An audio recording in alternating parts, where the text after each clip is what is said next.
कवि गौरव अनुज सिंहदेव प्रथम ग्रंथावली कवि गौरव ग्रंथावली उन्मोचित हो जाइछि।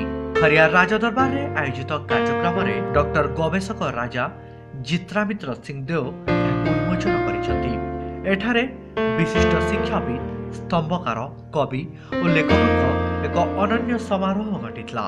यह ग्रंथावली आगामी भविष्य एक दिग्दर्शन हेब बोली विशिष्ट अतिथि माने मतव्यक्त करथिले।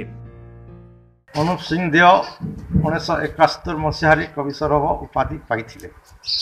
जितेबेले बाल्य अतिक्रम करी व्यक्ति यौवन रे पहुँचे सेतेबेलर चंचलता एवं बयसर गति अनुसारे ताहा किपरि धीरे धीरे गंभीर हो उठे पुस्तक गुड़िकर क्रमान्वय ताहा देखा पाइबे।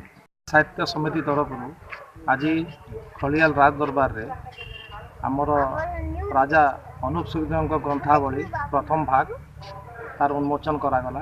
आ साहित्य समितिर सभापति डॉक्टर जितामित्र प्रसाद सिंहदेव राजा साहेब खलियाल तार उन्मोचन कले। मोर बुढ़ादादा हेले अनुज सिंहदेव तांको प्रथम भाग ग्रंथावली प्रथम भाग जेटा होची सेटा श्री नीललोहित सिंहदेव सेटा को एडिट करिछन आउ मु प्रिंट करिछि।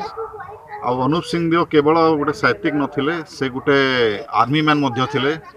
सेकेंड वर्ल्ड वॉर बेले से ब्रिटिश आर्मी वर्ल्ड वॉर जो चलता से मेजर रैंक रे मध्य थिले। खरियारू चंदन साहू रिपोर्ट त्रिरंगा टीवी।